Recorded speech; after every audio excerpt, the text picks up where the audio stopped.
Hello everyone, welcome to ईस्टल 24 classes. HTML के इस लर्निंग सीरीज के अंदर आज जो हम लोग नेक्स्ट टॉपिक के बारे में स्टडी करने वाले हैं वो हमारा है footer tag in HTML.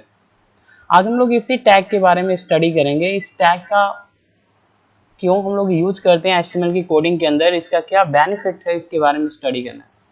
Footer tag basically क्या होता है, जैसे मान लीजिए आप कभी भी एचटीएमएल की कोडिंग करके एक वेब पेज डिजाइन कर रहे हैं।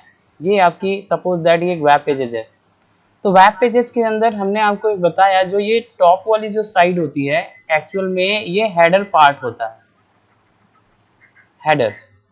और ये जो बीचों बीच वाली जो होती है ये सेंटर, ये बॉडी वाली पार्ट होती है, बॉडी पार्ट होती है जो आपकी पेजेस का होता है। इसके अंदर बहुत सारे इंफॉर्मेशन आप स्टोर कर सकते हैं, इमेजेस स्टोर कर सकते हैं, ये सारा आप यहाँ पे लगाते हैं।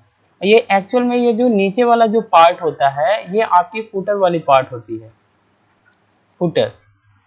और इसी सेक्शन के अंदर हम लोग क्या करते हैं, कुछ ऐसे यूजफुल इंफॉर्मेशन स्टोर करते हैं वेब पेजेस के अंदर। जैसे मान लीजिए ऑथरशिप इंफॉर्मेशन हो गया, डॉक्यूमेंट से रिलेटेड, इस डॉक्यूमेंट से रिलेटेड कोई इंफॉर्मेशन हो गया, किसी का कॉन्टेक्ट इंफॉर्मेशन हो गया, ईमेल आईडी हो गया, इवन आपका किसी का यहाँ पे इमेजेस आप स्टोर करना चाहते हैं, लोगो लगाना चाहते हैं तो आप लगा सकते हैं, या साइट मैप हो गया, बैक टू टॉप लिंक्स आपको स्टोर करना है, या कॉपीराइट इंफॉर्मेशन जो पेजेस का स्टोर करना है, तो हम लोग यहाँ पे क्या करते हैं, पेजेस के लास्ट में यहाँ पे स्टोर करते हैं। तो यहाँ पे जब भी आपको कोई भी चीज इंसर्ट करना है, लगाना है यहाँ पे, तो एक्चुअल में ये फुटर वाली पार्ट होती है। इसके लिए हमको यहाँ पे फुटर टैग का इस्तेमाल करना पड़ता है, और यहाँ पे पैराग्राफ टैग लगा करके कई सारे इंफॉर्मेशन जो होते हैं वो सारे इंफॉर्मेशन आप फुटर टैग के अंदर स्टोर कर सकते हैं, और लास्ट में आप यहाँ पे फुटर को क्लोज कर लेंगे। क्लियर? तो मतलब पार्ट के निचले वाले हिस्से में जहां पे हम लोग बोलते हैं ये आपकी फुटर वाली पार्ट है, यहाँ पे अगर आपको कोई इंफॉर्मेशन स्टोर करना है, यूजफुल लिंक स्टोर करना है, किसी का कॉन्टेक्ट इंफॉर्मेशन स्टोर करना है, कॉपीराइट इंफॉर्मेशन, तो हम लोग यहाँ पे फुटर टैग का यूज कर लेते हैं। इवन आप यहाँ पे एक ही फुटर टैग की मदद से आप करना चाहे कर सकते हैं। इसके अलावा अगर आप चाहते हैं मल्टीपल फुटर टैग यहाँ पे यूज करना, तो आप यहाँ पे मल्टीपल फुटर टैग भी इस्तेमाल कर सकते हैं एक वेब पेजेस के अंदर। यहाँ पे कोई भी इशू नहीं आता है। ठीक है, कैसे करते हैं यहाँ पे हम लोग एक एग्जाम्पल के माध्यम से समझते हैं कि ये फुटर टैग किस तरीके से लगाई जाती है। तो यहाँ पे देखिए हम एक एग्जाम्पल लिए हैं ताकि हम अच्छे से यहाँ पे समझ पाए। तो एचटीएमएल के अंदर जब भी आपको कोडिंग करना है तो सबसे पहले लिखना है एचटीएमएल टैग, और यहाँ पे हेड टैग के अंदर हम कुछ इन्फॉर्मेशन यानी कि कुछ फॉर्मेटिंग करने वाले हैं, कुछ कलर बदलने वाले हैं हेडिंग एंड पैराग्राफ का, हेडिंग टैग का, तो हम यहाँ पे हेड टैग के अंदर स्टाइल टैग स्टोर कर लेंगे। हेड टैग के अंदर जैसे हम लिखेंगे स्टाइल, स्टाइल के अंदर ये हमारी सेलेक्टर है H1 H2, ये दो हमने सेलेक्टर दिया है, ये हेडिंग है H1 हेडिंग H2 हेडिंग। अब सेलेक्टर के अंदर करली ब्रैकेट से यहाँ पर इंफॉर्मेशन जो होता है, यानी कि इसके अंदर जो आप क्या फॉर्मेटिंग करने वाले हैं वो करली ब्रैकेट के अंदर यहाँ पर हम लोग स्टोर करते हैं। तो हमने लिखा text hyphen align. Text align का मतलब H1 या H2 के अंदर जो भी हम हेडिंग बनाएंगे वो जो टेक्स्ट होगा वो अलाइन होगा। अलाइन कहाँ पे होगा? लेफ्ट, यानी कि पेज के लेफ्ट साइड में होगा, यानी इस साइड में आपका डिस्प्ले होगा heading H1 and H2। Colour यहाँ पे सेमी कॉलन कर देना है, पहला एट्रीब्यूट यहाँ पे आपने असाइन कर दिया, लेफ्ट में जाएगा, और फिर आपने यहाँ पे कलर एट्रीब्यूट लगाया। कलर कॉलन के साथ हम क्या कर रहे हैं, यहाँ पे ब्लू दे रहे हैं, तो यहाँ पे कलर जो है वो ब्लू हो जाएगा, यानी कि हेडिंग का जो टेक्स्ट होगा वो लेफ्ट साइड में आएगा और कलर इसका ब्लू हो जाएगा। इतना हमने स्टाइल टैग की मदद से चेंज कर लिया। तो आपको स्टाइल टैग क्लोज करना है और हेड टैग क्लोज कर देना है। हेड टैग केवल आपका स्टाइल टैग को कंटेन करने के लिए होता है, तो हमने यहाँ पे क्लोज कर दिया। अब हम नीचे आते हैं, यहाँ पे एक वेब पेज डिजाइन करने वाले, यहाँ पे कुछ कंटेंट लिखने वाले, तो हमने यहाँ पे बॉडी लगाया, बॉडी टैग ओपन करना है जब भी आपको कोई भी इंफॉर्मेशन सेंटर में लिखना है। तो इसके बाद हमको एक हेडिंग बनाना है, तो हमने H1 टैग लगा दिया और यहाँ पे ये हमने हेडिंग बना लिया, H1 को क्लोज कर दिया। अब हम यहाँ पे आर्टिकल टैग का यूज करके कुछ आर्टिकल्स लिखने वाले हैं, तो हमने यहाँ पे आर्टिकल टैग लगा लिया।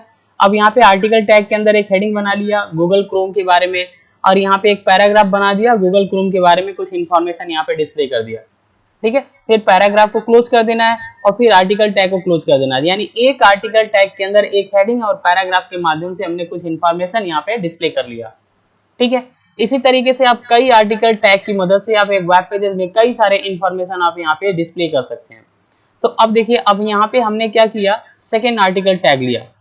और यहाँ पे हमने मोजिला फायरफॉक्स के बारे में लिखा और यहाँ पर हेडिंग बनाया था और यहाँ पे पैराग्राफ बना के इसके बारे में कुछ इन्फॉर्मेशन लिख दिया और फिर पैराग्राफ को क्लोज कर दिया। ठीक है, अब हमको क्या करना है, इस आर्टिकल टैग को क्लोज कर देना है। दो आर्टिकल टैग हमने बनाया, दोनों में हेडिंग एंड पैराग्राफ बना के कुछ इन्फॉर्मेशन हमने वेब पेजेस के अंदर डिस्प्ले किया और ये आपका आसानी से डिस्प्ले हो जाएगा। सेक्शन वाइज डिस्प्ले करता है, यानी कि वेब पेजेस के अंदर आपको थोड़ा सा एक आर्टिकल और दूसरे आर्टिकल के बीच में स्पेस करके डिस्प्ले कर देगा। जैसे एक आर्टिकल यहाँ तक आ रहा है तो दूसरे आर्टिकल के बीच में गैप आएगा और यहाँ पे इंफॉर्मेशन डिस्प्ले होगा। तो इस तरीके से हमने दोनों आर्टिकल टैग का यूज कर लिया यहाँ पे। अब हमको एक लाइन क्रिएट करना है, तो हमने आर्टिकल टैग को क्लोज किया तो यहाँ पे HR लगा दिया। HR टैग जो होता है ये हॉरिजॉन्टल लाइन के लिए होता है। जैसे वेब पेजेस में एक लाइन बनाना है ऐसे, तो आप यहाँ पे HR टैग लगा लेंगे जहां पे आपको बनाना है। तो हमने यहाँ पे लगा लिया क्योंकि फूटर का इंफॉर्मेशन यहाँ पे होगा और इसके ऊपर हमारा एक लाइन चाहिए, तो हमने HR टैग की मदद से लाइन बना लिया। अब यहाँ पे हमने फूटर टैग लगाया। देखिए यहाँ पे एक्चुअल में हमारी फूटर टैग यहाँ पे हम यूज कर रहे हैं। फूटर टैग को लगा दिया, फूटर टैग के अंदर एक पैराग्राफ लगाया और यहाँ पे ऑथर के बारे में यहाँ पे हमने कुछ इन्फॉर्मेशन लिख दिया और फिर हमने क्या किया, पैराग्राफ को बंद कर दिया। तो फूटर टैग के अंदर एक पैराग्राफ लगाया और हमने ऑथर के बारे में कुछ इन्फॉर्मेशन यहाँ पे नीचे हमने राइट किया। हमने एक और पैराग्राफ टैग लगाया और यहाँ पे हमने हाइपरलिंक लगाया। याद रहे हाइपरलिंक का टैग यही होता है AHREF, ये एंकर टैग होती है। ए जो होती है एंकर टैग होती है, इसके बाद हम लिखते हैं HREF, तो ये हाइपरलिंक आपकी एट्रीब्यूट होता है। और इक्वल साइन के बाद डबल कोटेशन के अंदर यहाँ पे हमको यहाँ पे कुछ भी एड्रेस देना हो, जहाँ पे आपको हाइपरलिंक लगाना है वहां पे आपका इसका एड्रेस होगा, तो ये आपका इसके अंदर स्टोर होगा। और इसके जस्ट बाद हम क्या करते हैं, वो टेक्स्ट लिखते हैं जहाँ पे हाइपरलिंक बनेगा।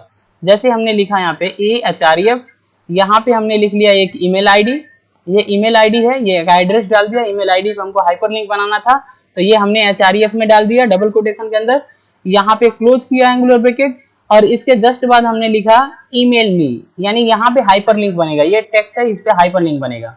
उसके बाद एंकर टैग को क्लोज करना पड़ता है, तो हम यहाँ पे क्लोज कर दिए और फिर पैराग्राफ टैग को हमने यहाँ पे क्लोज कर दिया। इस तरीके से हाइपरलिंक लगा सकते हैं। क्लियर? तो उसके बाद हमने दो इंफॉर्मेशन को डिस्प्ले करना था फूटर टैग के अंदर, तो दोनों कर लिया पैराग्राफ टैग की मदद से। तो फिर हमको क्या करना है, यहाँ पे क्लोज कर देना है, तो हमने फूटर टैग को क्लोज कर दिया। अब इसके बाद बॉडी क्लोज हो जाएगी और HTML। इस तरीके से हम लोग क्या कर सकते हैं, फूटर टैग को यूज कर सकते हैं अपने वेब पेजेस के अंदर। ठीक है, अब मैं आपको इसको रन करा के दिखा रहा हूँ कि क्या ये इंफॉर्मेशन आपके डिस्प्ले कर रहा है कि नहीं। फूटर की तरह इंफॉर्मेशन जो है वो वेब पेजेस के अंदर डिस्प्ले हो रहा है कि नहीं। तो इसको रन टाइप करने के लिए ये आपकी कोड जो है इसको टाइप करना होता है आपको नोटपैड के अंदर। तो हम यहाँ से आपको नोटपैड के अंदर इसको टाइप कर रहे हैं और फिर हम यहाँ पे इस कोड को रन करा के आपको दिखा रहे हैं। नोटपैड ओपन करेंगे आप, यहाँ से आपको क्या करना है, कोड जो होगा आपको इस तरीके से टाइप कर लेना है। आप जितना चाहे उतना आर्टिकल टैग यहाँ पे लगा सकते हैं। क्लियर? अब आपको क्या करना है, यहाँ पे इसको सेव करना है। सेव बटन पे क्लिक करेंगे।